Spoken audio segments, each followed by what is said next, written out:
The twin moons hung low in the sky, their cold, pale light spilling across the Azurian wastes like ghostly silk. The air shimmered faintly, as if the sands themselves were alive with whispers, shifting and glinting under the night's eerie glow. Each step Cal and I took crunched softly against the crystalline grains, breaking the unnerving silence.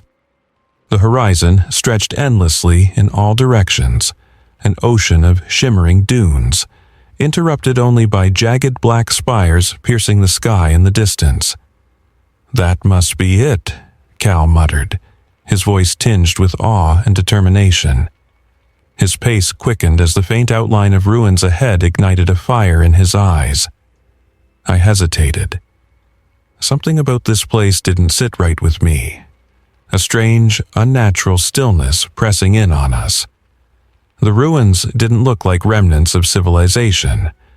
No, they were more like scars on the land. Obsidian shards jutting out at impossible angles, glistening like broken mirrors under the moonlight. My hand instinctively brushed the hilt of my blade, seeking comfort in the cold metal. Whatever this place was, it felt wrong. As we approached, the temperature dropped sharply. The warm desert breeze turned into a chilling gust that carried with it the faint, mournful sound of whispers. And ahead, the entrance to the ruins loomed before us, an arched gateway carved into the largest of the spires. Symbols and glyphs adorned its surface, glowing faintly with an unearthly blue light. I stopped. My heart hammered in my chest. "Are you sure about this?" I asked, my voice barely above a whisper. Cal turned to me, his expression unwavering. "Lyra, this could be what we've been looking for. Supplies, shelter, maybe even answers. We can't just walk away." I swallowed hard. He was right, but my instinct screamed at me to turn back. Still, I nodded reluctantly, and we stepped through the archway. Inside, the air felt different. Heavy, thick, as though the very space around us was alive and watching. Our footsteps echoed unnaturally against the smooth black stone beneath us. The walls were lined with carvings, ancient depictions of strange, humanoid figures with elongated limbs and faces devoid of features. Their poses shifted slightly in the flickering light. Or perhaps it was just my imagination playing tricks on me. "Keep close," I said, my voice tight. Cal's torch flickered in the dimness as we moved deeper into the ruins. The corridor widened, revealing a vast chamber, its ceiling lost in darkness.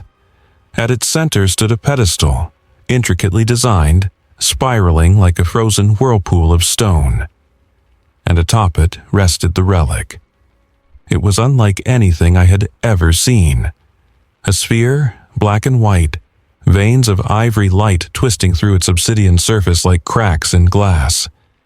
It pulsed faintly, almost imperceptibly, as though it were alive. The air around it hummed, vibrating softly against my skin. "By the moons," Cal breathed, stepping forward, his eyes locked on the relic. "Wait," I hissed, grabbing his arm. My voice wavered with unease. "We don't know what it is. It could be dangerous." Cal shook me off, his gaze fixed on the relic. "It's power, Lyra.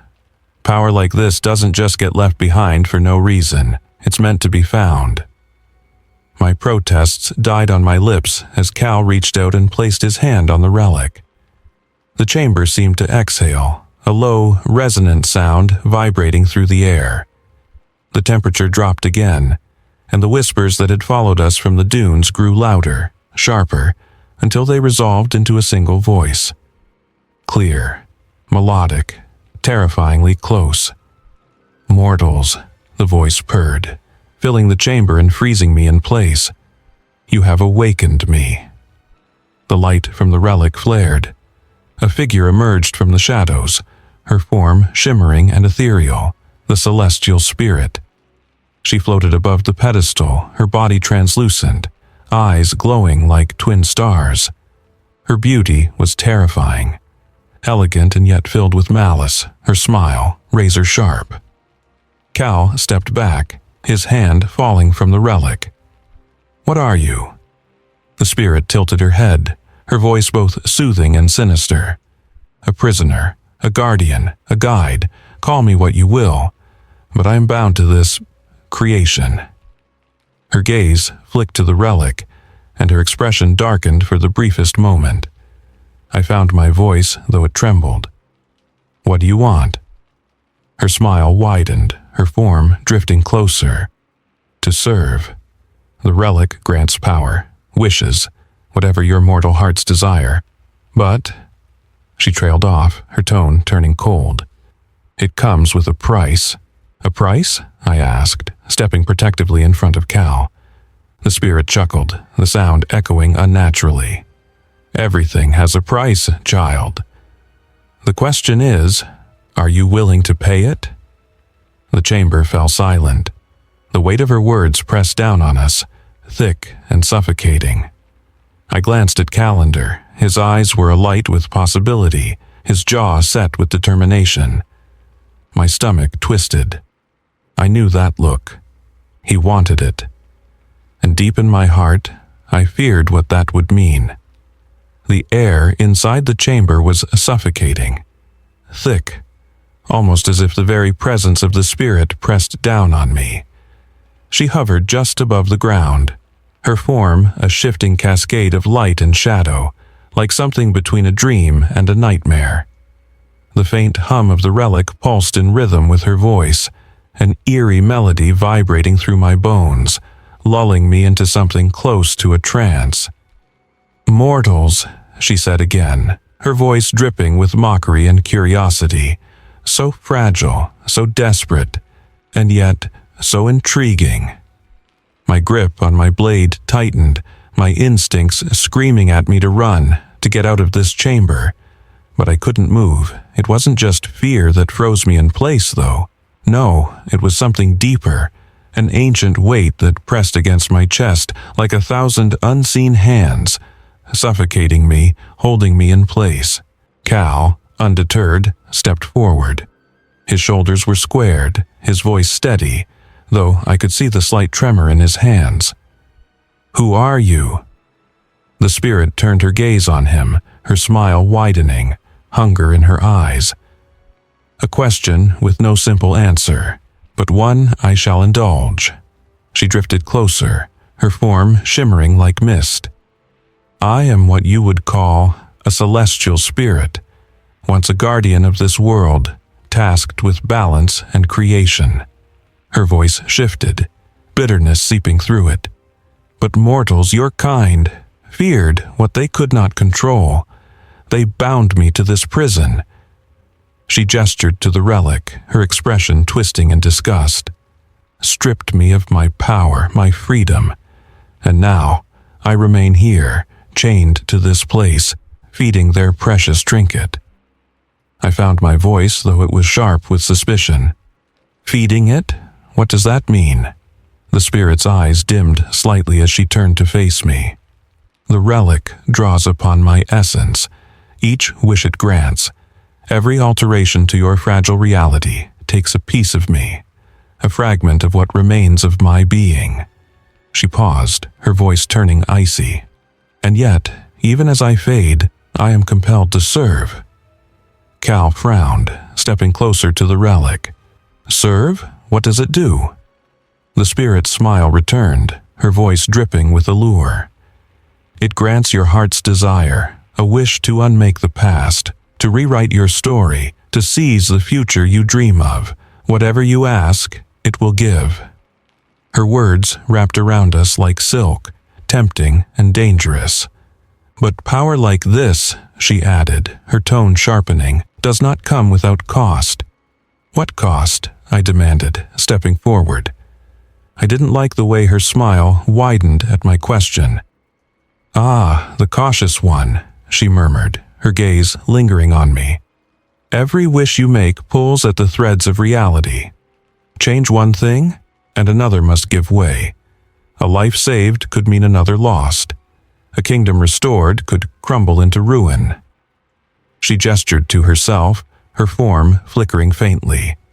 And, of course, the more you take, the more you drain from me. I will do as you command, but at the risk of unraveling us both. I exchanged a wary glance with Cal, my unease growing. It's a trap, I muttered. There's no way this ends well. But Cal, his eyes fixed on the relic, seemed unshaken. His mind was clearly racing, his jaw set in determination. You said it could rewrite reality? The spirit drifted closer to him, her voice soft, almost conspiratorial. Anything you desire, mortal, to undo tragedy, to claim power, to heal wounds left by the cruel hand of fate. All it takes is a wish. I stepped between them, my voice sharp. Stop, you're trying to manipulate us. She laughed, a sound like glass shattering and reforming. Manipulate? My dear, I have no need to manipulate. Your kind does that quite well on your own. I merely provide opportunity.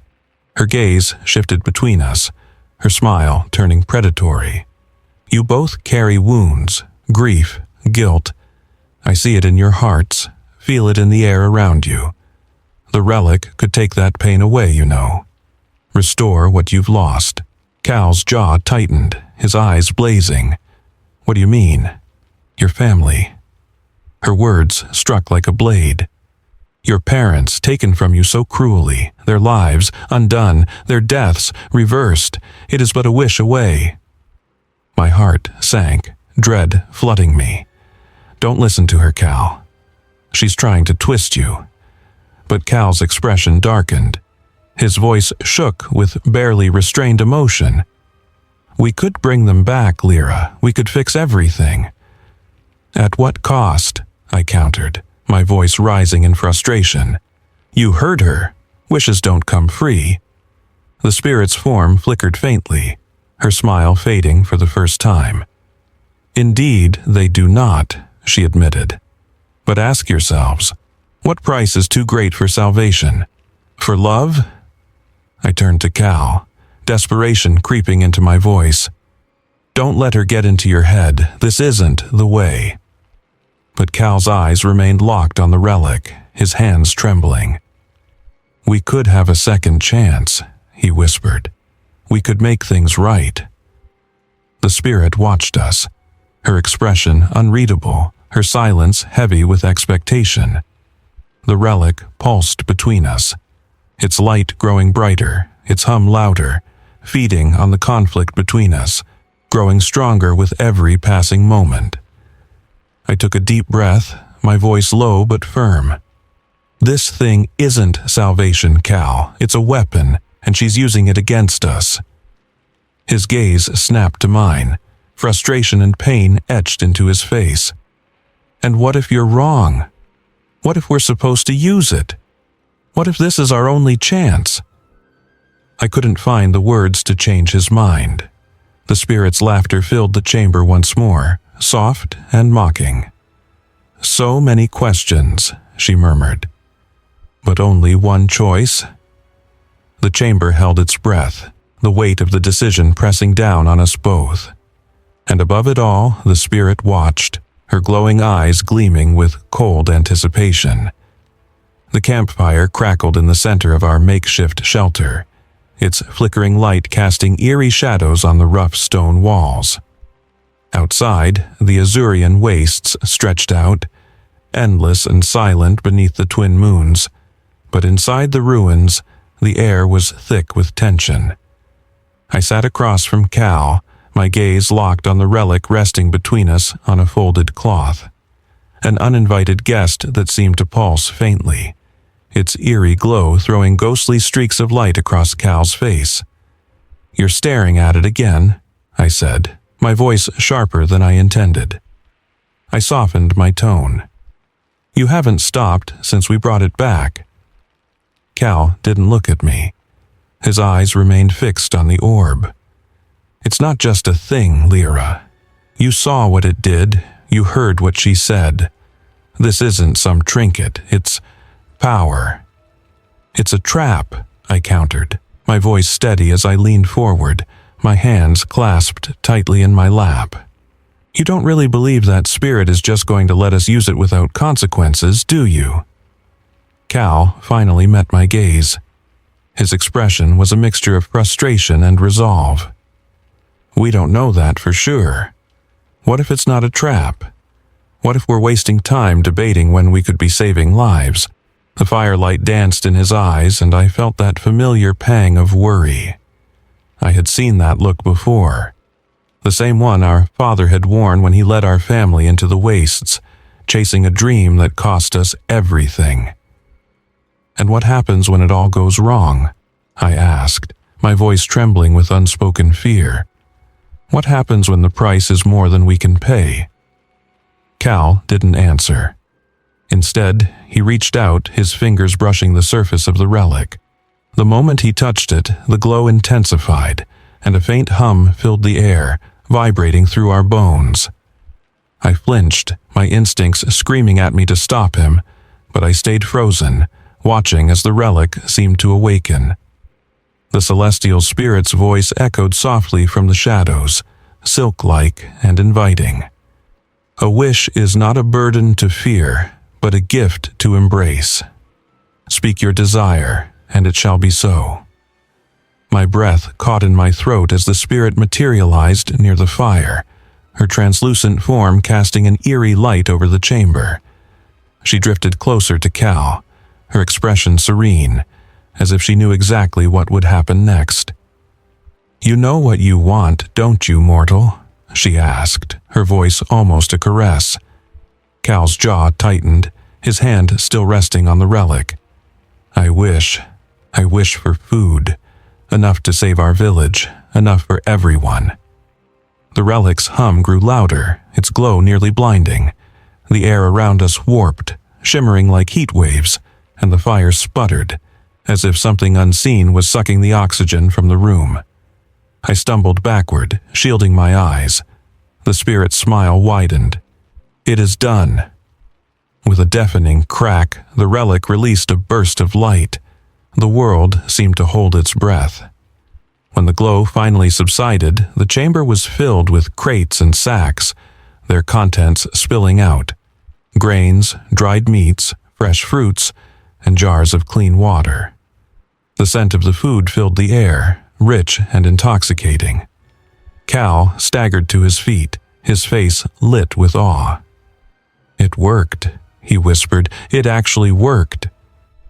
But my heart sank as I scanned the room. I glanced between the piles of food and the spirit, whose quiet, knowing gaze lingered on us. Something felt wrong, though I couldn't put it into words. The relic sat on the ground, dimmed but still pulsing faintly, like a heart that had just completed a grueling task. Cal, I said cautiously, rising to my feet. This is too easy. There's always a catch.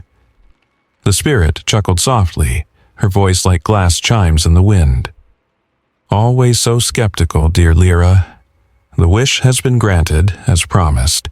Your village will feast, and your people will live. Why question a miracle? Because it's not a miracle, I snapped, my voice rising. It's you. You don't give anything without taking something in return. The spirit's smile faltered, her form flickering briefly. For the first time, she seemed almost tired. Do you think me a liar? Or perhaps you fear the relic more than you trust your brother's judgment? I opened my mouth to reply, but Cal cut me off. Enough, Lyra.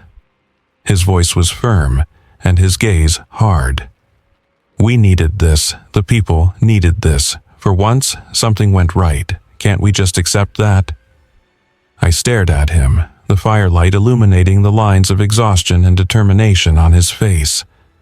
He was so sure, so desperate to believe in the relic's promise. But I couldn't shake the unease twisting in my gut like a serpent. The spirit turned to Cal, her voice softening. You have done a noble thing, Cal, a selfless act for your people. But beware, one wish often begets another. Will you stop here or will you dare to dream further? Cal didn't answer. His gaze drifted back to the relic, and I stepped closer to him, lowering my voice. This isn't over, Cal. We don't know what using it will do, what it's already done. He looked at me, his expression unreadable. All I know is that we can finally help.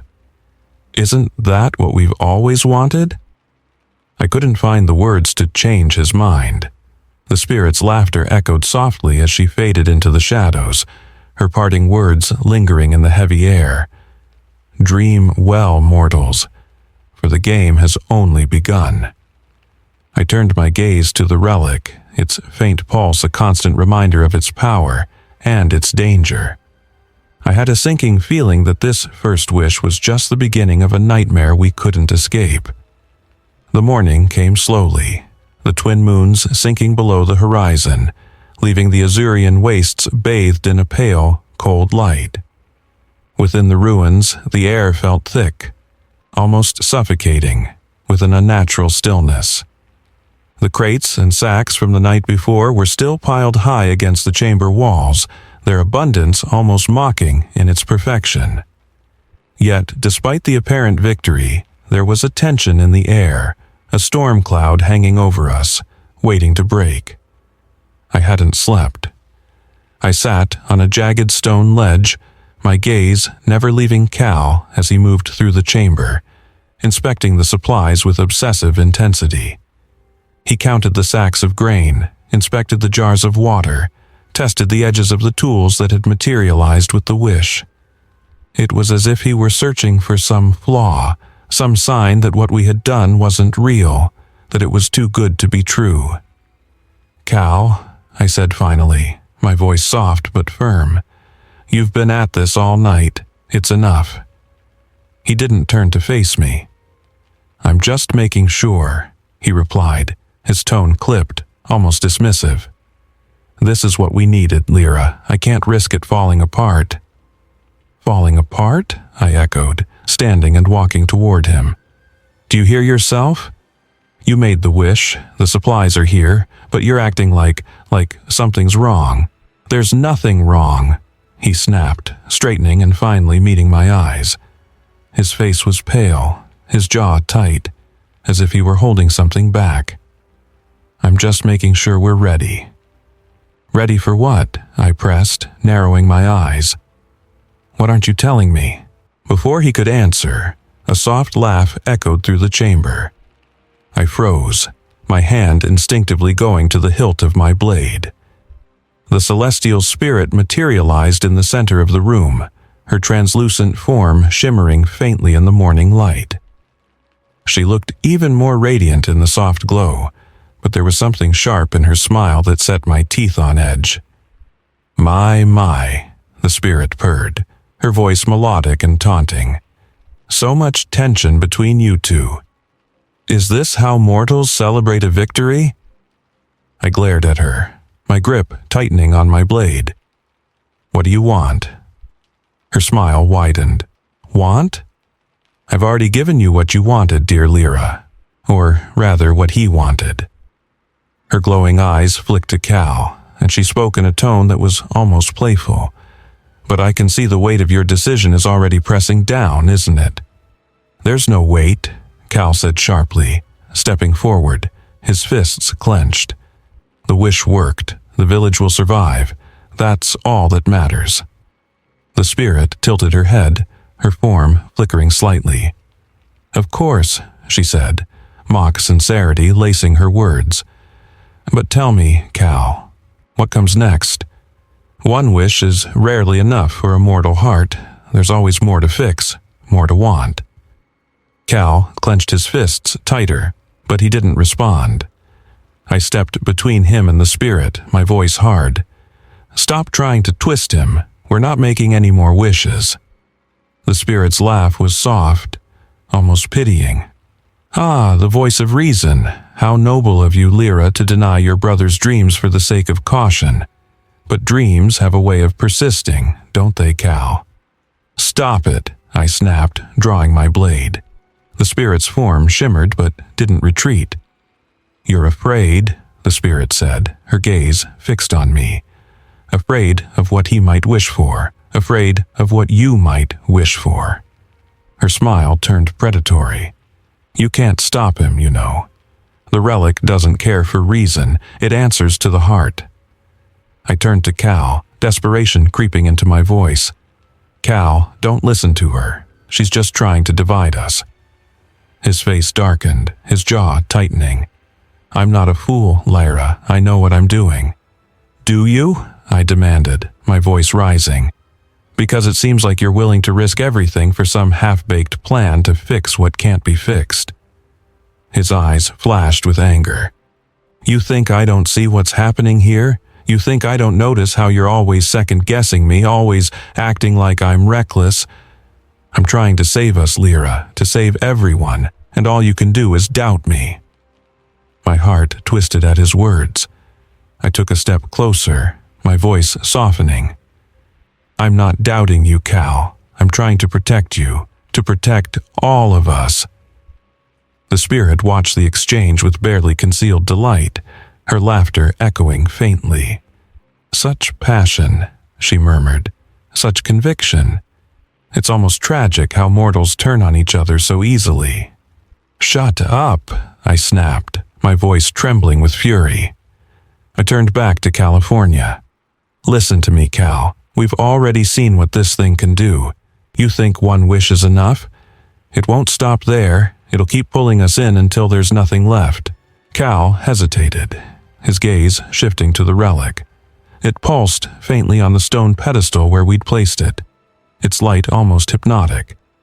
He clenched his fists, his voice low. "What if I can fix it all, Lyra? What if I can bring them back?" My blood ran cold. "Cal, you can't." "Why not?" he demanded, his voice rising. "Why shouldn't we use it? Why shouldn't we undo everything that's happened to us? Don't you want them back too?" "I do," I said, my voice breaking, "but not like this. You don't know what it'll cost, Cal. You don't know what it'll do." The spirit drifted closer, her voice a soft whisper. "She doesn't understand, Cal. She doesn't see your vision. But I do." "Enough!" I shouted, turning to face the spirit. "You're done manipulating him." But the damage had already been done. The seeds of doubt and desperation were firmly planted, and as I looked back at Cal, I saw the determination in his eyes, an unshakable resolve that filled me with dread. The spirit smiled, her form flickering as she began to fade. "The choice is his, dear Lyra, and the relic is always listening." As the spirit vanished, I felt the ground shift beneath my feet, not physically, but in a way that told me the balance between us had tipped. Cal was slipping away, and I didn't know how to bring him back. The plan, once so simple, was unraveling, and I could only watch as the threads of our lives began to fray.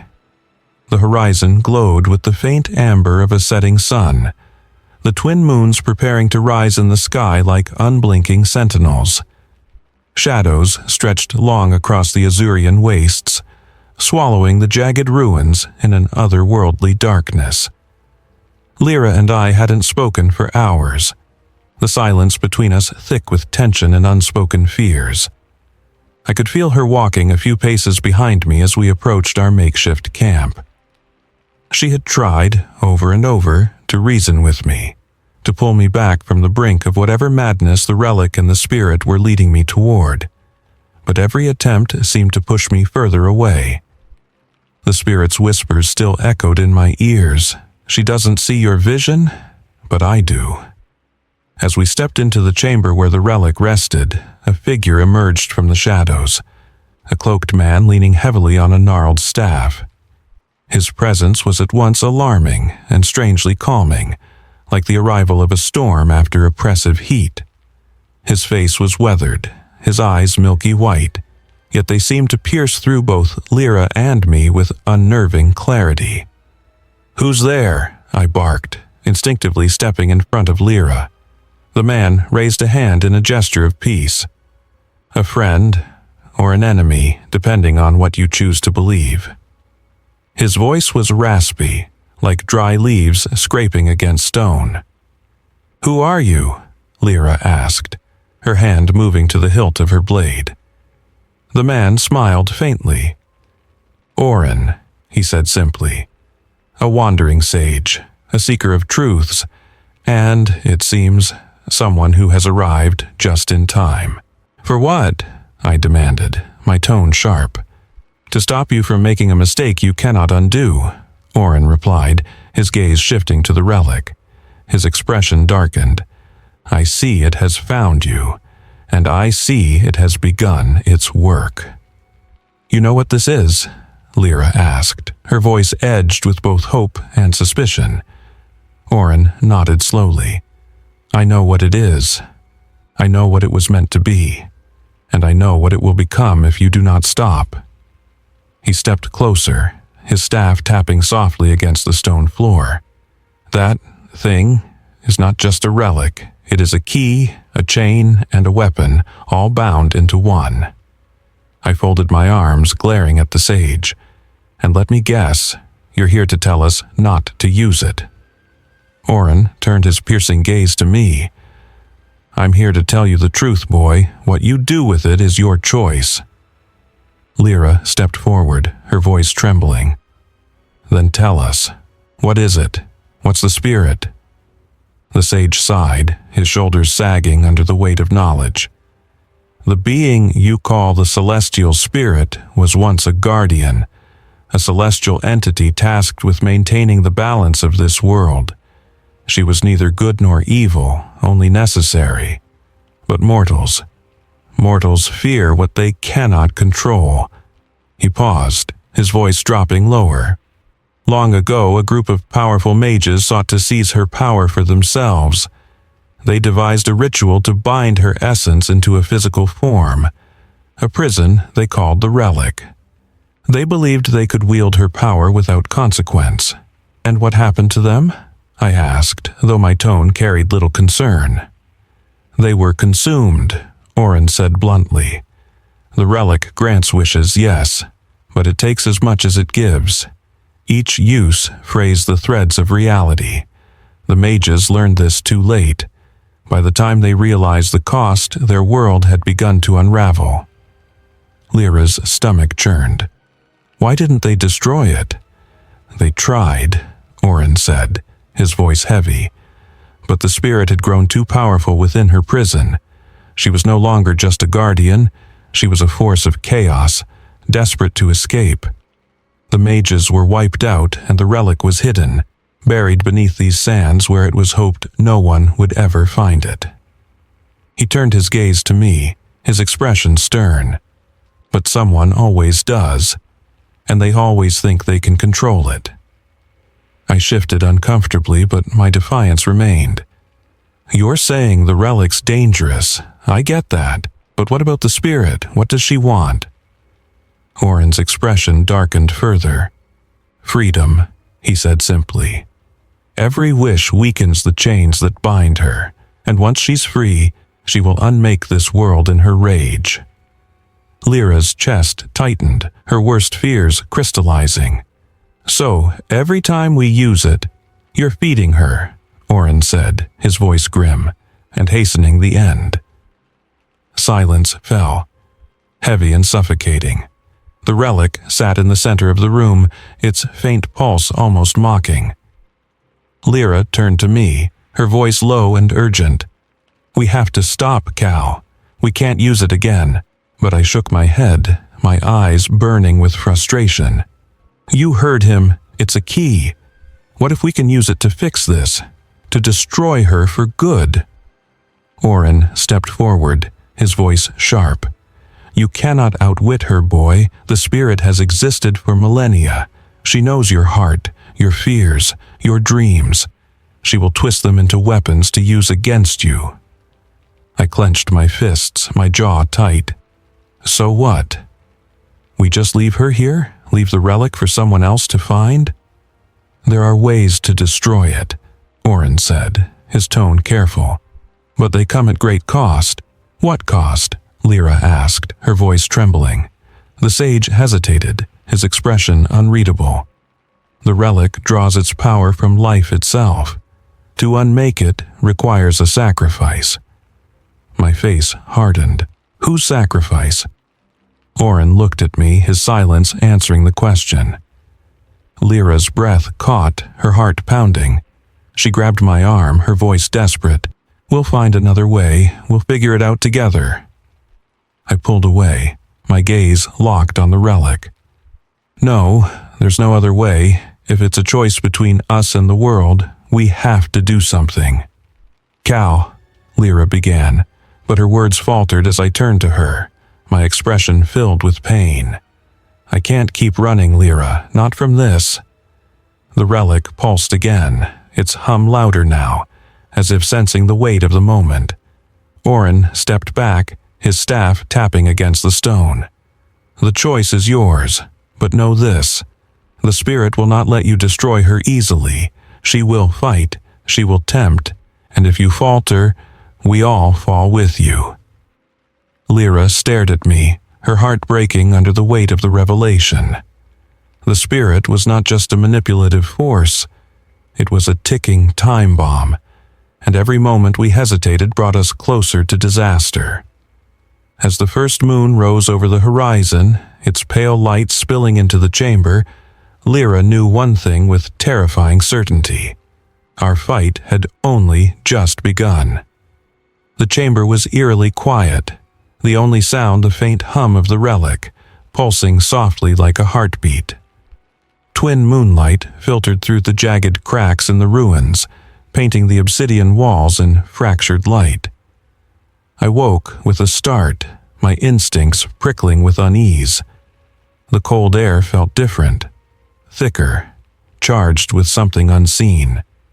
My eyes darted to where Cal had been sleeping, only to find his place empty.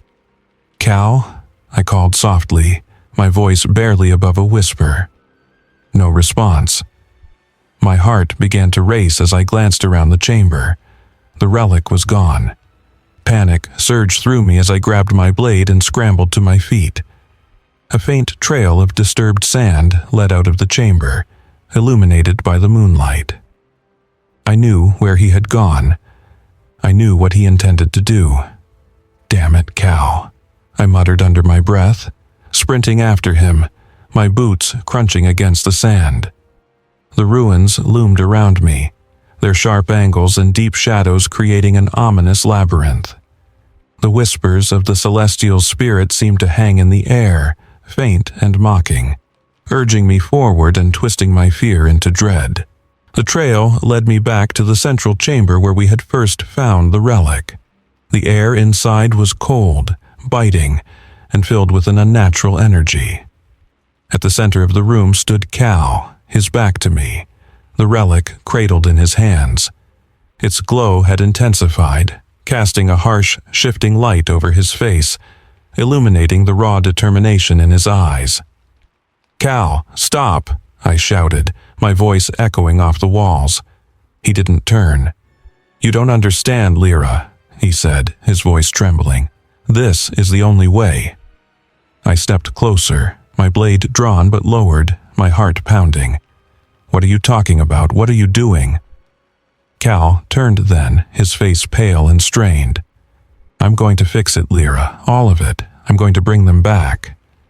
My breath caught in my throat. No, you can't. You don't know what it'll do." "I know exactly what it'll do," he said sharply. "It'll give us a second chance, a chance to undo everything, to have them back, to make things right." "And what about the cost, Cal?" I demanded, my voice rising. "You heard Oren, you heard the spirit. Every wish tears at reality. Every wish brings her closer to freedom. Do you really think she's going to let you save them without a price?" Cal's grip on the relic tightened, his knuckles white. "I don't care about her. I don't care about the cost. I can't keep living like this, Lyra. I can't keep pretending that we're okay." "We're not okay," I shouted, tears streaming down my face. "But that doesn't mean this is the answer. You can't play God, Cal. You can't undo what's already happened. I have to try, he said, his voice breaking. You don't understand. You've always been stronger than me, Lyra. You've always been able to keep going, but I can't. I need this. We need this. I took another step toward him, my voice softening. Cal, please, don't let her win. That's what she wants. She's using your pain against you. Don't give her what she wants. The spirit's voice echoed through the chamber, smooth and taunting. Do you see, Lyra? He doesn't need your approval. His heart knows what it desires, and the relic will give it to him. I turned to see the spirit materialize near the edge of the chamber, her translucent form glowing faintly. She watched us with a cruel smile, her gaze fixed on Cal. Make the wish, Cal, the spirit urged, her voice low and hypnotic. Bring them back. Rewrite your story. It is within your grasp. Shut up, I screamed, pointing my blade at the spirit. This is between us. You don't get a say. The spirit laughed softly, the sound like shattered glass. Oh, but I do.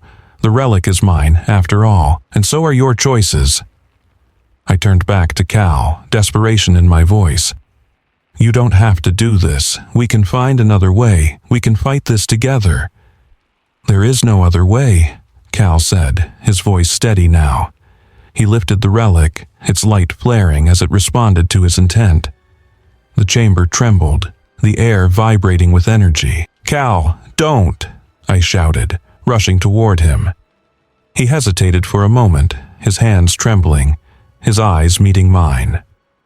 For a brief second, I saw the brother I had always known, the boy who had protected me, who had been my anchor through every storm. But the moment passed, and the light of the relic consumed him. I wish, he began, but I was faster. I lunged forward, grabbing his arm and pulling him away from the relic. The light flared, blinding us both, and the spirit shrieked in frustration. The relic fell to the ground, its hum now a roar, its energy surging wildly. The spirit's form twisted, her face contorted with rage. Fools, you dare defy me? Cal stumbled back, his face pale and stricken. What have you done? I grabbed the relic, its energy burning my hands, but I held on, my voice steady despite the pain. We're not giving you what you want. The spirit lunged toward me, her translucent form shifting into something monstrous, her voice a scream of fury. You cannot stop me. The relic is mine.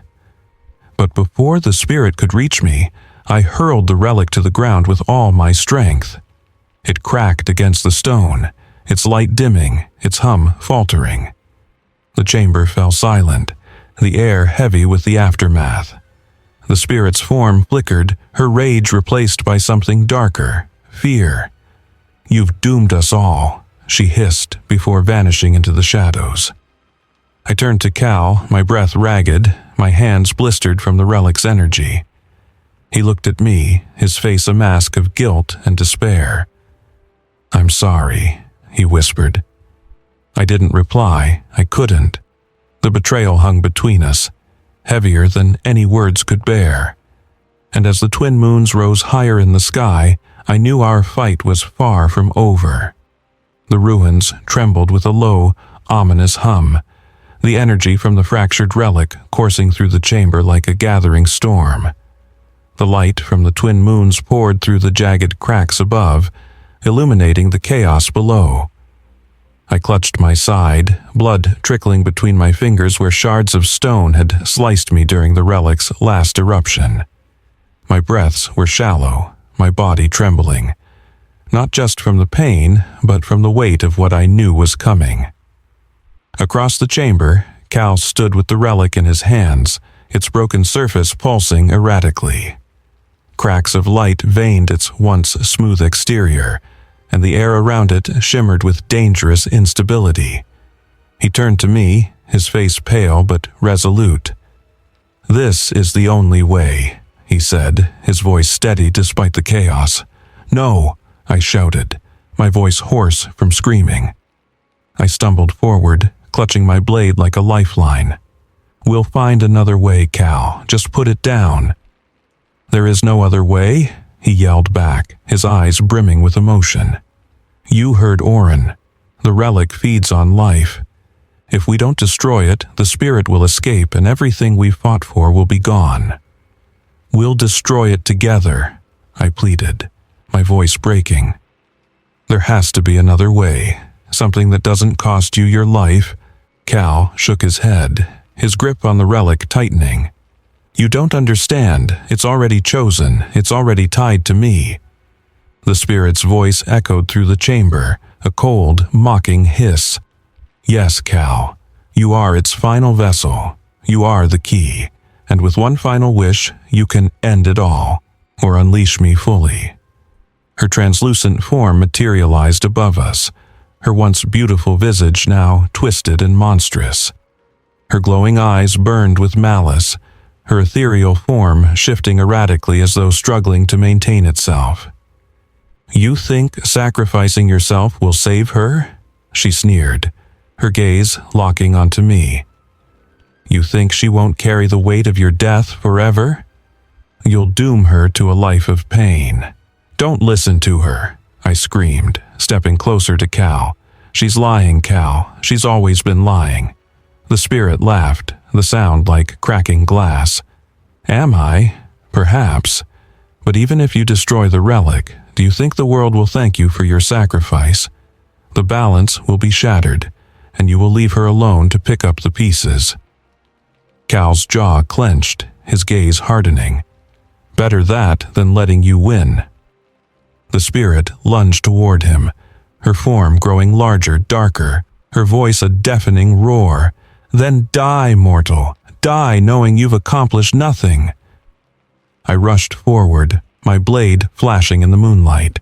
I swung at the spirit, my strike passing harmlessly through her ethereal form.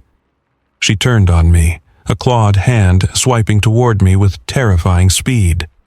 I ducked, rolling to the side, but the force of the attack sent me crashing into the wall. Cal's voice cut through the chaos. "Lyra!" I looked up to see him standing on the pedestal, the relic glowing brighter and brighter in his hands. The cracks spread further across its surface, the energy inside it threatening to explode. The chamber shuddered, pieces of the ceiling crumbling as the relic's power grew unstable. "Cal, don't do this!" I screamed, scrambling to my feet. Tears blurred my vision as I stumbled toward him, my voice breaking. "Please, don't leave me." He turned to me, his expression softening for a moment. "You'll be okay, Lyra. You're stronger than you think." "No!" I shouted, reaching out to him.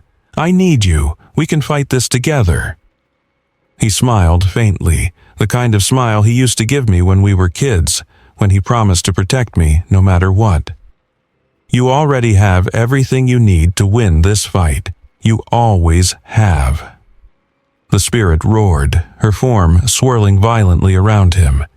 "You cannot stop me, mortal. I will consume you." Cal looked up at the spirit, his expression fierce. "No, you won't." And with a final, defiant cry, he lifted the relic above his head and slammed it into the ground. The impact reverberated through the chamber, a blinding flash of light erupting from the shattered relic. The sound was deafening, a mix of the spirit's enraged scream and the violent shattering of energy as the relic imploded. The force of the explosion knocked me off my feet, sending me sprawling across the stone floor. The light consumed everything, and for a moment, the world seemed to stop. When the light faded, the chamber was silent. The air was still, heavy with the absence of the spirit's presence. I forced myself to my feet, my body trembling. The relic was gone. Nothing remained but a faint scorch mark on the stone. And Cal. He lay on the pedestal, his body limp, his face pale but peaceful. I stumbled toward him, collapsing to my knees beside him. "Cal," I whispered, my voice trembling. "No, no, no, no." Tears streamed down my face as I shook him, my sobs echoing in the empty chamber. "You didn't have to do this. You didn't." His eyes fluttered open and he smiled weakly. "Hey," he murmured, his voice barely audible. "Told you, I'd fix it." "Don't you dare leave me," I choked out, gripping his hand. "Don't you dare." "You'll be okay," he said softly, his gaze locking onto mine. "Promise me, you'll keep going. Promise me you'll fight." I shook my head, tears falling freely. "I can't do this without you." "Yes, you can," he whispered, his voice fading. "You're stronger than you know." And with one final breath, Cal's hand fell limp in mine. I collapsed against him, my sobs racking my body. The chamber was silent except for my cries, the weight of his sacrifice pressing down on me like a mountain.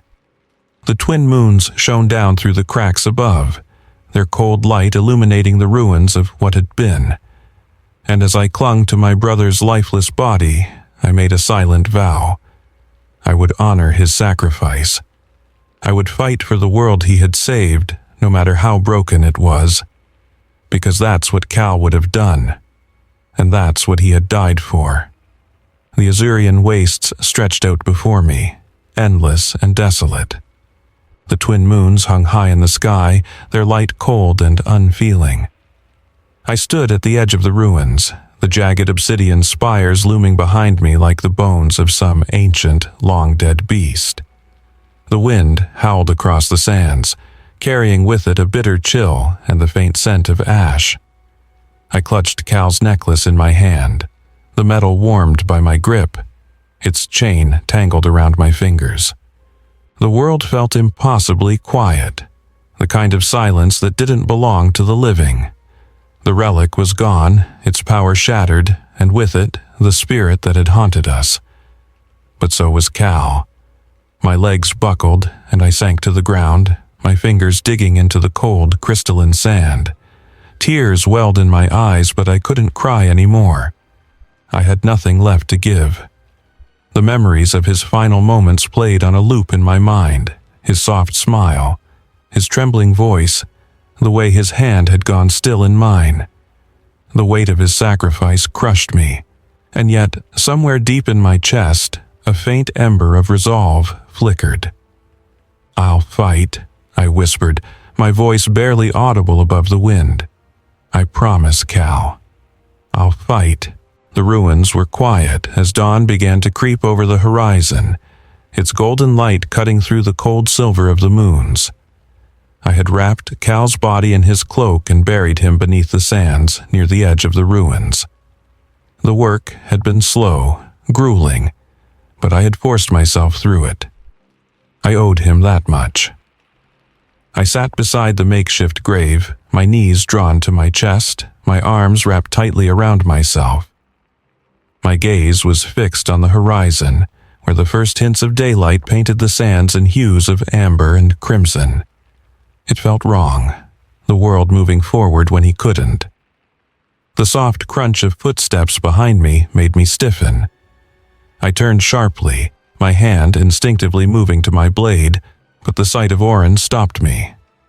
The sage looked more worn than ever, his cloak tattered, his staff covered in a thin layer of dust. He approached slowly, his gaze heavy with understanding. "You've been through much," he said, his voice low, almost reverent. "More than most would endure." I didn't respond. I turned back to the horizon, my jaw tight, my hands clenched into fists. Oren stopped a few paces away, planting his staff in the sand and leaning on it.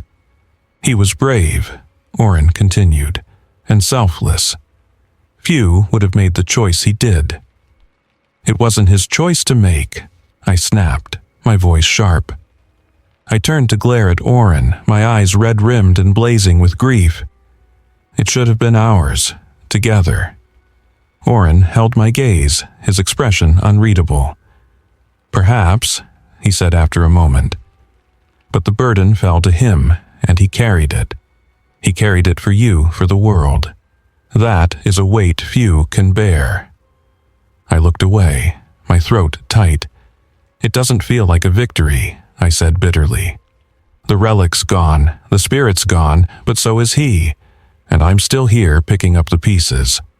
Sometimes that is the cost of balance, Oren said softly. He stepped closer, his voice gentler. The spirit is gone, yes, but her presence has left scars. The world is not the same, Lyra. It will need someone to guide it, someone to rebuild what was broken. I laughed bitterly, shaking my head. You think I can rebuild the world? I couldn't even save my brother. Your brother didn't need saving, Oren said firmly. He needed someone to believe in him, and you did. That gave him the strength to do what had to be done. I tightened my grip on the necklace, my nails digging into my palm. I stared at the sand, my thoughts a storm of guilt, anger, and grief. I don't know how to do this, I admitted, my voice breaking. I don't know how to move forward. You begin with one step, Oren said. He gestured to the horizon with his staff. The world is vast, Lyra, and it is waiting for you. By the time the sun fully rose, I had packed what little I could carry. My blade, a few supplies salvaged from the ruins, and Cal's necklace, now looped securely around my wrist. I stood at the edge of the wastes, the expanse before me both daunting and strangely inviting. Oren watched me quietly, his expression solemn. The path ahead will not be easy, he said, but it is yours to walk. I nodded, my jaw set. I know. I turned to him, my eyes clear despite the tears that threatened to fall. What will you do now? Oren smiled faintly. What I have always done. Wander, watch, guide when I am needed. For a moment I considered asking him to come with me, to share the burden of what lay ahead. But I knew the answer before I spoke. This was my fight now, my path, and I would walk it alone.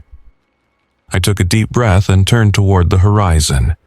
The sands stretched endlessly before me, shimmering in the morning light. Somewhere out there, people were waiting.